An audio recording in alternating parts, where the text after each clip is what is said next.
하나님께서 주신 말씀 히브리서 10장 11절부터 25절입니다. 신약성경 363쪽 히브리서 10장 11절부터 25절입니다. 제사장마다 매일 서서 섬기며 자주 같은 제사를 드리되 이 제사는 언제나 죄를 없게 하지 못하거니와 오직 그리스도는 죄를 위하여 한 영원한 제사를 드리시고 하나님 우편에 앉으사 그 후에 자기 원수들을 자기 발등상이 되게 하실 때까지 기다리시나니 그가 거룩하게 된 자들을 한 번의 제사로 영원히 온전하게 하셨느니라. 또한 성령이 우리에게 증언하시되 주께서 이르시되 그날 후로는 그들과 맺을 언약이 이것이라 하시고 내 법을 그들의 마음에 두고 그들의 생각에 기록하리라 하신 후에 또 그들의 죄와 그들의 불법을 내가 다시 기억하지 아니하리라 하셨으니 이것들을 사하셨은즉 다시 죄를 위하여 제사 드릴 것이 없느니라. 그러므로 형제들아 우리가 예수의 피를 힘입어 성소에 들어갈 담력을 얻었나니 그 길은 우리를 위하여 휘장 가운데로 열어놓으신 새로운 살 길이요 휘장은 곧 그의 육체니라. 또 하나님의 집 다스리는 큰 제사장이 계심에 우리가 마음의 뿌림을 받아 악한 양심으로부터 벗어나고 몸은 맑은 물로 씻음을 받았으니 참 마음과 온전한 믿음으로 하나님께 나아가자. 또 약속하신 이는 미쁘시니 우리가 믿는 도리의 소망을 움직이지 말며 굳게 잡고 서로 돌아보아 사랑과 선행을 격려하며 모이기를 피하는 어떤 사람들의 습관과 같이 하지 말고 오직 권하여 그날이 가까움을 볼수록 더욱 그리하자. 아멘. 할렐루야. 우리의 삶 가운데 함께 하신 하나님께서 오늘 삶의 순간순간마다 크신 은혜와 능력으로 함께 해주시기를 주의 이름으로 축원합니다. 온라인으로 함께 예배 드리고 계신 정정희 집사님, 마더실 권사님, 조옥봉 권사님, 김성자 권사님, 김주모 장로님, 박정순 권사님, 유기환 권사님, 안친환 권사님, 이은실 권사님, 박성준 집사님, 김효옥 권사님, 이미경 권사님, 김근욱 권사님 주의 이름으로 축복합니다. 오늘 마더실 권사님 병원에 가셔서 시술 받으셔야 되는데 모든 과정이 안전하고 또 깨끗하게 잘 치료받으시고 여러분 주의 이름으로 축복합니다. 우리가 살아가면서 주님을 만나게 되고 또 주님의 은혜로 살아간다는 것이 너무나도 감사한데요. 왜냐하면 우리가 죄 가운데 태어나서 죄 가운데 살다가 결국 그 죄의 값을 치르는 길로 갈 수밖에 없었는데 주님께서 이 땅에 오셔서 그 우리 죄값을 대신 지셨고 그래서 우리가 다시 하나님의 거룩한 자녀의 권세를 회복하여 하나님의 은혜 가운데 살아갈 수 있도록 우리를 인도하여 주셨기 때문이라는 것입니다. 어제도 드린 말씀 속에 보게 되면 황소와 염소의 피가 너희 죄를 없이 할 수 없다라는 거죠. 구약의 제사는 그들의 죄를 없이 한다라는 것보다 그들이 더 이상 죄의 길로 가지 아니하도록 깨닫게 하시고 하나님의 은혜 안에 거하라는 하나님의 말씀이셨음에도 불구하고 그들이 습관적으로 형식적으로 드리는 그 예배만으로 만족했더라는 것이죠. 그래서 주님께서 당신의 몸을 단번에 드리심으로 말미암아 우리에게 거룩함을 주시게 됐는데요. 오늘 11절 보면 제사장마다 매일 서서 섬기며 자주 같은 제사를 드리되 이 제사는 언제나 죄를 없게 하지 못한다 그랬습니다. 제사장들이 매일매일 하나님 앞에 번제를 드리고 희생의 제사를 드리고 속죄의 제물을 드렸음에도 불구하고 그 같은 제사를 막 계속해서 드렸지만 죄를 없게 하는 것이 아니라는 거죠. 그 짐승에게 죄를 드림으로 인하여서 그 짐승 자체로 짐승의 피 자체로 죄사함이 있는 것이 아니라 우리가 철저하게 회개할 때 하나님의 은혜로 말미암아 죄사함이 있게 된다는 것이죠. 오늘도 우리가 하나님께서는요 수양과 염소의 피를 기뻐하신 하나님이 아니라 우리의 순종을 기뻐하신 하나님이시고요. 우리가 하나님 앞에 온전한 예배자로 서기를 오늘도 기대하고 계심을 잊지 마시기 바랍니다. 12절에 오직 그리스도는 죄를 위하여 한 영원한 제사를 드리시고 하나님 편에 앉아 계시다라는 말씀이 있죠. 예수 그리스도는요 이 땅에 왜 오셨습니까? 우리의 죄 때문에 오셨고 그 죄의 문제를 해결하시기 위해서 이 땅에 오셨다라는 것이고 그리고 십자가에서 달려 죽으시는 그 한 번의 영원한 제사를 드리셨다라고 고백을 합니다. 십자가의 제사는 또 드려야 되는 제사가 아니라는 거죠. 예수님이 또 십자가에 달리셔야 되는 그런 제사가 아니라는 겁니다. 한 번 제사로 영원하게 우리를 온전함으로 인도하시는 제물이 되어 주셨다라는 것인데요. 13절에 그 후에 자기 원수들을 자기 발등상이 되게 하실 때까지 기다리시나니 그가 거룩하게 된 자들을 한 번의 제사로 영원히 온전하게 하셨다라고 분명히 말씀하고 있습니다. 자기의 원수들을요, 자기 발등상이 되게 하실 때까지. 발등상은 발받침이지 않습니까? 주님께서 모든 죄와 사망 것을 이기시고 부활하셨는데 원수된 자들을 발받침이 되게 하실 때까지 기다리고 계시며 다시 오실 그 심판의 때를 기다리고 계신 것이고요. 또 거룩하게 된 자들을 한 번의 제사로 영원히 온전하게 하셨다. 성령이 우리에게 증언하시되 주께서 이르시되 그날 후로는 그들과 맺을 언약이 이것이라 하시고 내 법을 그들의 마음에 두고 그들의 생각에 기록하리라 하셨다라고 말씀을 하고 있는데요. 우리는 하나님의 말씀을 우리의 마음에 두고 우리의 생각에 기록해야 됩니다.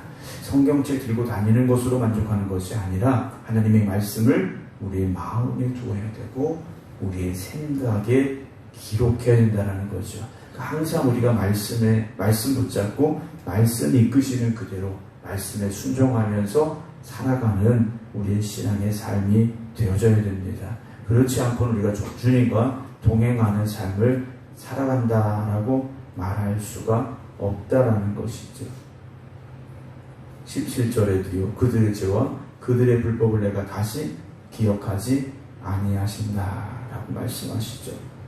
주님의 십자가를 통하여 하나님 앞에 나온 이들의 죄를요 다시 기억하지 아니하신다. 이것들을 사하셨은즉 다시 죄를 위하여 제사 드릴 것이 없다라고 되어 있습니다. 이 말씀은 우리가 하나님 앞에 회개하고 나아간 그 죄를 다시 범해서는 또한 안 된다라는 겁니다. 잘못했습니다. 회개하고 세상에 나가서 똑같이 그 죄를 또 범한다. 이것이 아니라는 거죠. 날마다 우리는 거듭나고 새로워짐을 통하여서 그리스도의 완전함에 다가갈 수 있는, 그래서 우리들이 하나님 앞에 가는 그날까지 날마다 우리의 신앙이 성숙해지고 그리스도의 완전함에 가까이 다가갈 수 있는 그런 모습으로 살아갈 수 있어야 되죠. 그래서 우리는 성화의 단계까지 나갈 수 있어야 되는 겁니다. 지금 우리 자체가 성화가 된 건 아닙니다. 그러나 날마다 우리가 회개하고 뉘우치고 돌이키고 하나님의 말씀 붙잡고 그래서 다시 죄의 길로 가지 아니하고 이런 과정을 통하여서 우리가 거룩함에 다다를 수 있다는 거죠. 그런 노력이 우리에게 있어야 됩니다. 19절에 그러므로 형제들아 우리가 예수의 피를 힘입어 성소에 들어갈 담력을 얻었나니, 구약의 시대에는 성소 안에는 제사장들만 들어갈 수 있었습니다. 또는 지성소 안에는 이 대제사장만 들어갈 수가 있었는데 이제는 예수의 피를 힘입어 성소에 들어갈 담력을 얻었다. 즉 하나님 앞에 나아갈 수 있게 됐다라는 거죠. 죄인된 우리가 감히 하나님 앞에 나아갈 수 없었는데 구약의 하나님을 보는 죄인들은 어떻습니까? 죽을 수밖에 없다라고 되어 있어요. 하나님의 영광을 마주하는 이는 죽을 수밖에 없었는데 오늘 우리는 어떻습니까? 하나님을 아버지라 부르는 은혜를 누리며 살고 있지 않습니까? 20절에 그 길은 우리를 위하여 휘장 가운데로 열어놓으신 새로운 살 길이요 휘장은 곧 그의 육체니라 고백을 하죠. 주님께서 그의 육체가 찢기심으로 말미암아 우리가 하나님 앞으로 나아갈 길을 열어주셨고 예수 그리스도의 피를 힘입어 우리의 죄를 씻어 정결케 하여 주시어서 하나님을 아버지라 부르며 하나님 앞에 나아가는 귀한 은혜와 축복을 주셨음을 우리가 잊지 않아야 됩니다. 그 은혜가 얼마나 큰 것인가를요 우리가 고백하며 살아야 되는데 우리가 그 은혜를, 그 사랑을 감사함으로 받아들이지 못하고 형식적으로 때로는 습관적으로 그렇게 우리가 신앙생활하고 있을 때가 있다라는 것이죠. 21절에 또 하나님의 집 다스리는 큰 제사장이 계심에 우리가 마음의 뿌림을 받아 악한 양심으로부터 벗어나고 몸은 맑은 물로 씻음을 받았으니 참 마음과 온전한 믿음으로 하나님께 나가자라고 선포를 합니다. 대제사장 되신 주님께서 우리 마음에 당신의 피를 뿌려 주셨다라는 거죠. 우리 마음에 피를 뿌려 주셨으니 악한 양심으로부터 벗어나야 됩니다. 죄의 삶으로부터 나와야 된다라는 거죠. 몸은 맑은 물로 씻음을 받았으니 우리가 회개의 세례를 받았지 않습니까? 우리가 우리의 몸이 세례를 받았고 우리의 마음에 주님의 보혈로 정결함을 얻어서 이제는 참 마음과 온전한 믿음으로 하나님 앞에 나아갈 수 있기를 주님의 이름으로 축원합니다. 23절에 또 약속하신 이는 이쁘시니 우리가 믿는 도리의 소망을 움직이지 말며 굳게 잡고 서로 돌아보아 사랑과 선행을 격려하며 라고 말합니다. 이제 우리가 어떻게 살아야 됩니까? 우리가 믿는 도리의 소망을 굳게 붙잡아야 됩니다. 천국의 소망을 붙잡아야 되고 주님의 말씀을 붙잡아야 됩니다. 그래서 거기서 흔들리거나 움직이지 말아야 됩니다. 서로 돌아보아야 됩니다. 믿음의 형제자매들을 서로 돌아볼 줄 알아야 되고요. 사랑과 선행을 격려해야 됩니다. 우리가 세상에서 믿음으로 힘써 살고 그리고 주님 앞에 나와서 그리스도 안에서 한 형제자매된 우리가 서로를 격려하고 위로하고 힘을 북돋아주고 그래서 다시 세상을 향해 나아갈 수 있는 그런 교회가 될 수 있어야 된다는 것이죠. 그래서 우리는 어떻게 됩니까? 25절에 모이기를 피하는 어떤 사람들의 습관과 같이 하지 말고 오직 권하여 그날이 가까움을 볼수록 더욱 모이기에 힘써야 된다라고 히브리서 기자는 고백을 합니다. 어디 모여야 되겠습니까? 하나님의 성전에 모여야 됩니다. 하나님의 은혜의 자리에 모여야 됩니다. 거기 모여서 하나님의 나라를 소망하며 하나님의 나라를 향하여 우리가 오늘도 한 걸음 나아갑니다. 고백할 수 있는 믿음의 삶이 될 수 있기를 주님의 이름으로 축원합니다. 오늘 우리는 예수 그리스도 십자가의 보혈로 거듭났고 죄사함 받았고 그래서 하나님의 자녀가 되었음을 잊지 마시기 바랍니다. 그 은혜를 우리 마음속에 새기고 오늘도 하나님의 말씀 붙잡고 하나님이 이끄시는 길로만 우리가 나아갑니다. 우리가 그 길로만 가겠습니다. 고백하며 결단하는 이 새벽이 되시기를 주님의 이름으로 축원합니다. 기도하겠습니다. 죄 없으신 주님께서 우리의 죄를 대신 감당하여 주시었기에 우리가 그 십자가의 보혈로 죄사함 받았고 이제 하나님을 아버지라 부르며 하나님 앞에 담대하게 설 수 있게 되었음을 고백합니다. 그러나 여전히 우리가 과거의 내 모습처럼 여전히 죄 가운데 행하고 있었다면 우리가 다시금 결단하게 하시고 죄에서 멀어지게 하시고 하나님의 나라를 향하여 믿음으로 나아가는 저희들이 되게 하여 주시옵소서. 주님께서 흘려주신 그 보혈의 공로가 헛되지 않게 하여 주시옵시사. 우리가 하나님의 자녀로 바로 서게 하시고 하나님의 자녀된 저희들이 세상에 나아가서 하나님의 생명의 말씀 복음 전하게 하여 주시어서 죽어가는 영혼들이 주님 앞으로 돌아와 구원받는 역사가 또한 날로 더하여지게 하여 주시옵소서. 하나님의 몸된 이 성전에서 하나님의 자녀된 우리가 서로를 위로하고 격려하고 힘을 북돋아주며 세상을 향해 또한 담대히 나아갈 수 있는 저희들이 되게 하여 주시옵소서. 우리 생각교회가 이 지역에 빛이 되는 교회 되게 하여 주시옵시고 영혼을 살리는 구원의 방주가 되게 하여 주시옵소서. 오늘도 깨어 기도드리는 모든 성도들의 심령마다 성령님 내주하시고 역사하여 주시어서 성령님께서 이끄시는 그대로 살아가는 저희를 되게 하여 주시옵소서.